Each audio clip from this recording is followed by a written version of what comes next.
आज की इस नई वीडियो में आप लोगों का बहुत बहुत स्वागत है। आज का हमारा टॉपिक है बीपीएससी 70 जो आने वाला है बेसिकली। तो उसमें जो मेंस बहुत इंपॉर्टेंट होता है। पीटी सारे बंदे पास कर लेते हैं मैक्सिमम, पर जो मेंस है, मेंस शुरू करने से पहले हमें उसके टॉपिक्स पता होने चाहिए। जीएस पेपर 1 और जीएस पेपर 2 और साथ साथ में निबंध की बात करें तो बहुत ज़्यादा इंपॉर्टेंट हो जाता है हमारे लिए। तो आज इस वीडियो हम जीएस पेपर 1 और जीएस पेपर 2 की बात करेंगे। उसके सिलेबस में टॉपिक में कौन कौन से मेंस में कौन कौन से बेसिकली टॉपिक आते हैं। तो चलिए बेसिकली पहले टॉपिक की बात करते हैं। तो हमारा जो पहला टॉपिक आधुनिक भारत के इतिहास और भारतीय संस्कृति से संबंधित है। तो पहला टॉपिक होते हैं गांधी, नेहरू और टैगोर। ये तीन ऐसी महान विभूति हैं जिस पे हमेशा कई बार वीडियो इसमें क्वेश्चन बहुत ज़्यादा पूछे जाते हैं। आप प्रीवियस ईयर में चेक करके बेसिकली देखो, वहाँ पे बहुत बार इससे क्वेश्चन कोई ना कोई पूछ रखा है। उसके अलावा जेपी हो गए, कार्पोरेट ठाकुर हो गए, सुभाष चंद्र बोस और डॉक्टर राजेंद्र प्रसाद हो गए और कार्पोरेट ठाकुर। इन सबसे प्रीवियस है 2-3 साल से बहुत ज़्यादा क्वेश्चन पूछ रहा है। दूसरा टॉपिक की बात करें, स्वतंत्रता संग्राम 1857 की जो क्रांति हुई थी, इसके कारण कौन कौन से थे, उसका स्वरूप, विफलता या कारण, उसके परिणाम और बिहार में उसकी क्या क्या भूमिका रही थी। ये 2 टॉपिक ऐसे हैं बेसिकली जहाँ से क्वेश्चन 100% ही आने फिक्स हैं। तो इनकी तैयारी एक बार हो जाए तो 1-2 क्वेश्चन तो हमारे पूरा फिक्स होने तय हैं। ठीक है। तीसरे टॉपिक की बात करें यहाँ पे स्वदेशी आंदोलन और बिहार की उत्पत्ति में स्वदेशी आंदोलन में बिहार की भूमिका और किस प्रकार से स्वदेशी आंदोलन की बिहार में उत्पत्ति हुई, इसके बारे में पढ़ना है हमको। ठीक है। चौथा पॉइंट की बात करें तो गांधीवादी विचारधारा और उनका चंपारण में किस प्रकार से योगदान रहा। असहयोग आंदोलन हो गया, समन्वय अवज्ञा हो गया, भारत छोड़ो आंदोलन और आज़ाद दस्ता, किस प्रकार से उनका योगदान रहा और किस प्रकार से उन्होंने अपना योगदान भारत को आज़ाद करवाने में दिया। हमें उसके बारे में बेसिकली हमें बातचीत करनी है। पाँचवें टॉपिक की बात करती है आदिवासी संबंधित है, जो कि बिहार से संबंधित जो आदिवासी ट्राइब से मुंडा हो गया, संथाल, ताना भगत हो गया। ये बेसिकली ये जो ऐसे ट्राइबल्स हैं जो पेपर हमेशा बनते हुए आई हैं। सबसे इंपॉर्टेंट में संथाल मुंडा ये जो 2 ऐसी बेसिकली ट्राइब है जो हमेशा बेसिकली पूछता है। आगे छठे टॉपिक की बात करते हैं किसान आंदोलन 100% एक क्वेश्चन आएगा। किसान आंदोलन क्या क्या होते हैं, कौन कौन से व्यक्ति उनसे संबंधित है और पाश्चात्य वेस्टर्न एजुकेशन के बारे में भी इसमें पूछ सकता है। Most important question topic number 7 most important है। जैसे कला और मौर्य कला हो गई, पटना, मधुबनी, मंजूषा और चित्रकला। जैसे आर्ट्स मौर्यन, पाल कला हो गई, मधुबनी हो गई, मंजूषा और ये सब जो पेंटिंग वाली कला है, ये हमेशा एक क्वेश्चन यहाँ से फिक्स रहता है। आखिरी टॉपिक की बात करते हैं तो संवैधानिक विकास क्रम, हमारा जो संविधान है 1888 लेकिन 1909 के बीच में संवैधानिक विकास का कालक्रम क्या था, इसके बारे में बातचीत चलते हैं। आप देखते हैं भारतीय राज्य व्यवस्था बिहार के विशेष संदर्भ के बारे में बातचीत करते हैं। तो जिसमें सबसे पहला पॉइंट हमारा आएगा 1919 से लेकर 1935 का जो अधिनियम आया था उसके बारे में बात चलेंगे। ठीक है। भारत का संविधान तथा उसकी उद्देशिका तथा उसकी विशेषताएं की बात करते हैं, उसके लक्षण, दार्शनिक, उसके निर्माण किस प्रकार से, वो उसमें बातचीत करेंगे। टॉपिक नंबर 10 की बात करते हैं जन नागरिकता और जन प्रतिनिधित्व अधिनियम की मुख्य विशेषताएं कौन कौन सी थी, इस पर बात करेंगे। 11वां टॉपिक है मौलिक कर्तव्य, फंडामेंटल ड्यूटीज़ के बारे में बात करेंगे। टॉपिक नंबर 12 विशेष मौलिक अधिकार और डीपीएसपी नीति निषेध तत्व के बारे में बात करेंगे। ये सारे ऐसे टॉपिक्स हैं जो कॉमन सभी एग्जाम में पूछे जाते हैं, परंतु ये बीपीएससी 70 के मेंस के लिए है। आगे देखते हैं। आगे हमारा है भाई संघीय कार्यालय विधायक, संघीय कार्यालय और विधायक के बारे में और न्यायपालिका के संदर्भ में हमको इसमें बातचीत करनी है। ठीक है। अब और टॉपिक्स देख लेते हैं। 15 टॉपिक हमारे केंद्र राज्य संबंध, केंद्र और राज्य के बीच में किस किस प्रकार के संबंध और कौन कौन सी समस्याएं हमें देखने के लिए मिलती है, ये हमें पढ़ना है। 16 टॉपिक हमारा संघीय ढांचे से संबंधित विषय और चुनौतियाँ, वर्तमान में संघीय जो ढांचा है हमारा, उसमें किस किस प्रकार की चुनौतियाँ हमें देखने के लिए मिलती हैं। आगे 17वां टॉपिक हमारा महत्वपूर्ण संवैधानिक संस्थाएं, भारत के अंदर कौन कौन सी महत्वपूर्ण संवैधानिक संस्थाएं हैं उसके बारे में बात करना है। अगला है हमारा सीएजी वित्त और आयोग के बारे में बेसिकली हमको पढ़ना है। हर टॉपिक की बात करें चुनाव इलेक्शन कमीशन हमेशा बहुत इंपॉर्टेंट टॉपिक रहा है, जिसमें से हमेशा क्वेश्चन पूछता है। ठीक है। और आखिर बिहार एक ग्रामीण क्षेत्र है, तो यहाँ पे पंचायती राज और महिलाओं का योगदान बहुत इंपॉर्टेंट है यहाँ पे। ठीक है। आगे चलते हैं। 21 विधि निर्माण की प्रक्रिया, संविधान में जो विधि निर्माण उसकी प्रक्रिया बतानी है हमको। संविधानिक संशोधन के बारे में दूसरे हमको कुछ बताना है। यहाँ पे जो मोटे मोटे बहुत सारे संवैधानिक संशोधन हुए थे उसके बारे में बताना है। अगला है लोकतांत्रिक राष्ट्र में विपक्ष की भूमिका, एक डेमोक्रेटिक कंट्री उसमें जो विपक्ष होता है हमारा, विपक्ष की भूमिका बेसिकली हमको यहाँ बतानी है। Rule of opposition in the democratic nation. आगे देखते हैं जाति एवं राजनीति, वर्तमान में राजनीति के अंदर किस प्रकार से जाति लिप्त है। जैसे हमें देखने को पता है बिहार ऐसा पहला राज्य बेसिकली बना है जहाँ पे जातिगत जनगणना भी बेसिकली हुई थी। इसी क्रम में क्वेश्चन बेसिकली यहाँ पूछा गया और कुछ नहीं इसका। अगला टॉपिक हमारा राजनीतिक और अपराधीकरण, मतलब राजनीति में जितने भी लोग किस प्रकार से अपराधीकरण में लिप्त हैं, इससे कोई टॉपिक आएगा। लास्ट वाला आप मेंस का सिलेबस आप देखो, उसमें भी ऐसा क्वेश्चन पूछा हुआ है कुछ। जातिगत जनगणना, जातिगत जनगणना मैंने भी बताया था, ठीक है। कास्ट सेंसस और जनगणना का सर्वेक्षण, हमें ये पक्का पढ़ के जाना है, 100% यहाँ से क्वेश्चन आना ही आना ही है। आगे देखते हैं भारतीय अर्थव्यवस्था। भारतीय अर्थव्यवस्था और बिहार के संदर्भ में कुछ टॉपिक यहाँ देखेंगे। तो पहला टॉपिक हमारा पड़ता है अर्थव्यवस्था का। भारत एवं बिहार में कृषि, कृषि मोस्ट इंपॉर्टेंट टॉपिक है बिहार के संदर्भ में देखा जाए तो, मेंस के लिए भी बहुत ज़्यादा इंपॉर्टेंट है। तो भारत एवं बिहार में कृषि, agriculture India in the Bihar, ये टॉपिक आप करके जाते हो तो मान लो कि आपका एक क्वेश्चन तो फिक्स हो जाएगा। अब रहते हैं नीति आयोग एवं योजना आयोग, मतलब नीति आयोग और योजना आयोग के बारे में बेसिकली यहाँ जानना है। अगला है गरीबी, बेरोजगारी, जनसंख्या, समावेशी विकास, ये सब किस प्रकार से ये टॉपिक है, इनके समाधान, कौन कौन सी समस्या हमें देखने के वर्तमान में मिलती हैं, इन सब पे हम टॉपिक पर तैयार कर लें।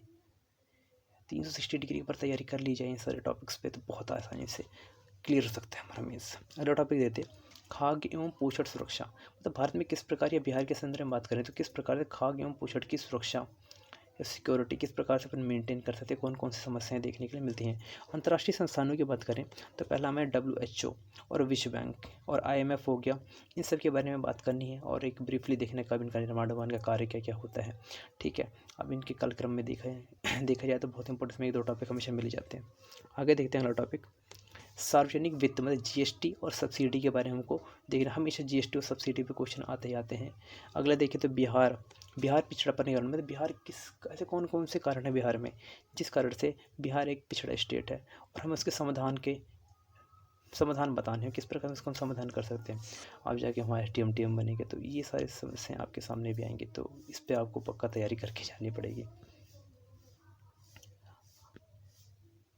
आगे देखते हो कुछ टॉपिक हमें देखने, जैसे कि कुछ इंपॉर्टेंट टॉपिक्स हैं जैसे PM पोषण अभियान की कुछ, 7 निश्चय योजना 1 और 2, आयुष्मान भारत हो गया, खाद्य प्रसंस्करण उद्योग हो गया, चीनी उद्योग, ये सारे कुछ ऐसे टॉपिक है जहाँ पे एक ना एक पक्का आता है और इसके ऊपर आपको छोटी सी टिप्पणी करनी होती है। आगे देखते हैं भारत के विकास में विज्ञान प्रौद्योगिकी, मतलब विज्ञान और प्रौद्योगिकी से किस प्रकार से क्वेश्चन बने हैं और किस प्रकार से क्वेश्चन बन सकते हैं, इसके बारे में बातचीत करते हैं। तो हमारा पहला टॉपिक इसमें है वैश्वीकरण के दौर में विज्ञान की प्रौद्योगिकी, मतलब वर्तमान में जो ग्लोबलाइजेशन हो चुका है उस क्रम में विज्ञान और प्रौद्योगिकी किस प्रकार से योगदान अपने महत्वपूर्ण भूमिका निभा रही है, उसके बारे में बात करेंगे इसमें। अगला टॉपिक है विज्ञान और प्रौद्योगिकी वरदान, मतलब जो विज्ञान है वर्तमान में किस प्रकार से हमारे लिए बेनिफिट करती है और किस प्रकार से हमारे लिए अभिशाप है, ठीक है। वरदान और अभिशाप का क्वेश्चन हमेशा तो बनता है, ट्रेडिशन क्वेश्चन हमेशा आता है वरदान अभिशाप के बारे में, तो ये हो जाएगा एक। तो दूसरा देखते हैं हम विज्ञान की उपयोगिता, मतलब वर्तमान में साइंस जो विज्ञान है हमें किस प्रकार से हमारे उपयोग में आ रही है, और उसके अलावा ऊर्जा हो गया, नवीकरणीय ऊर्जा हो गया, इसके बारे में बातचीत करते हैं। आगे देखेंगे तो अंतरिक्ष प्रौद्योगिकी, स्पेस टेक्नोलॉजी, ये बहुत मोस्ट इंपॉर्टेंट टॉपिक है।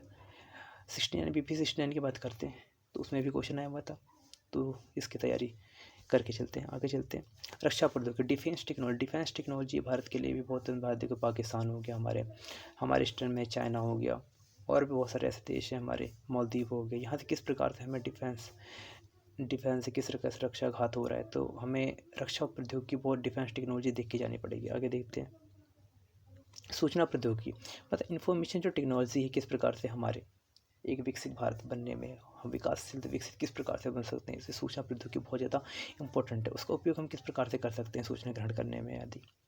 आगे देखते हैं बायोटेक्नोलॉजी, मतलब जीव प्रौद्योगिकी एक बहुत महत्वपूर्ण टॉपिक हो जाता है GPSC के लिए बेसिकली। आगे देखते हैं नैनो टेक्नोलॉजी, वर्तमान में जितने फ़ोन हो गए, लैपटॉप हो गए, जो भी हम चीज़ें यूज़ कर रहे हैं गैजेट्स, सब में नैनो टेक्नोलॉजी का यूज़ हो रहा है, ये वाला टॉपिक बहुत ज़्यादा इंपॉर्टेंट हो जाता है। आगे देखते हैं भाई इन्वायरमेंट, पर्यावरण संरक्षण और उनकी चुनौतियाँ, मतलब वर्तमान कालक्रम में जो प्रदूषण हो रहा है उससे किस प्रकार से पर्यावरण को हम संरक्षित कर सकते हैं, और प्रदूषण होने के कारण कौन कौन सी चुनौतियाँ हमारे सामने आ रही हैं, इस सब के बारे में कार्यक्रम में ये बहुत समय से आता हुआ क्वेश्चन है, ये तो पक्का ही आता है।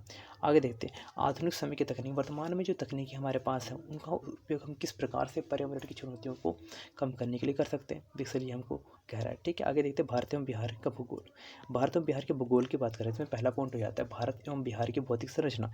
भारत एवं बिहार की जो भूगोल होती है, इनको दोनों को हमें दोनों जोड़ के पहली बात पढ़नी होती है, अलग अलग दोनों कुछ नहीं पढ़ना, ठीक है। तो भारत एवं बिहार की भौतिक संरचना पहले हमको पढ़ना है, ठीक है। दूसरा वन समाधान के बारे में पढ़ना है। दूसरा जलवायु मतलब क्लाइमेट के बारे में पढ़ना है, भारत का क्लाइमेट कैसा होता है, बिहार का क्लाइमेट के बारे में चर्चा करनी है। ये सारे टॉपिक हमको बेसिकली पढ़ने हैं।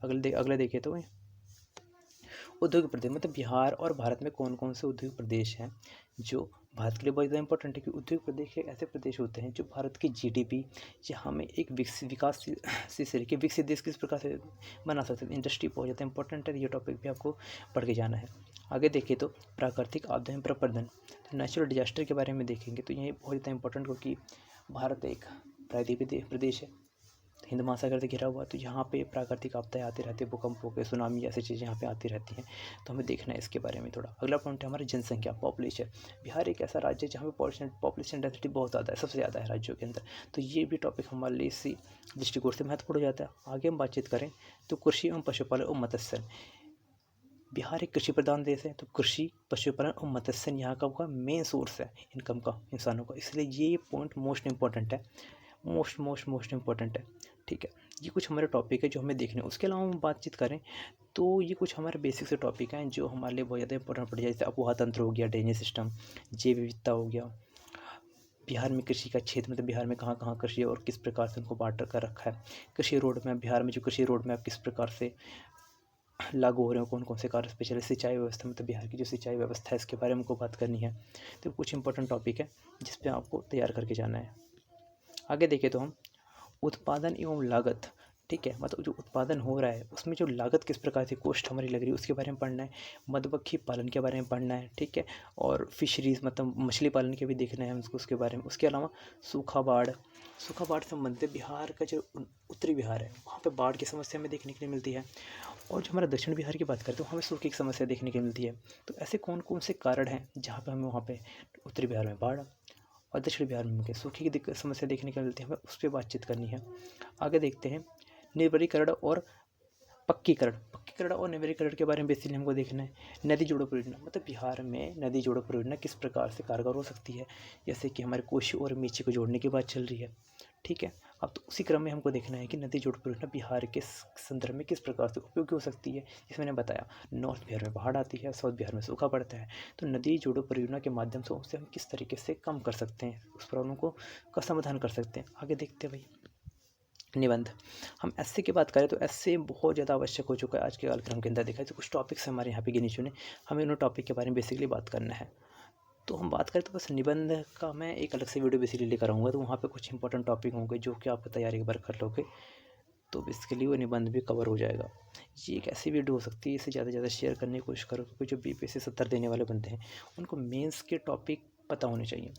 बिना टॉपिक पता करे तैयारी हो नहीं सकती। तो एक बार हम ये जो टॉपिक्स हैं इनकी 360 डिग्री हम तैयारी कर लें तो क्वेश्चन कहीं से छूटेगा ही नहीं, क्योंकि स्टैंडर्ड क्वेश्चन की कमी होती है, ठीक है। पीटी में तो कहीं से क्वेश्चन पूछ करके मेंस में कुछ सिलेक्टिव क्वेश्चन ही पूछता है।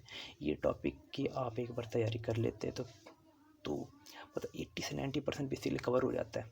कुछ ऐसे टॉपिक वीडियोस देखने के लिए चैनल को लाइक कर देना बेसिकली, और ये पीडीएफ आपको चाहिए तो कमेंट करना, इससे बेसिकली मैं कमेंट के नीचे डाल दूंगा, या टेलीग्राम चैनल पे आपको पीडीएफ बेसिकली मिल जाएगी। तो आप जिसको पीडीएफ चाहिए कमेंट करना। और निबंध के लिए एक नई वीडियो बेसिकली अगले जल्दी आने वाली है।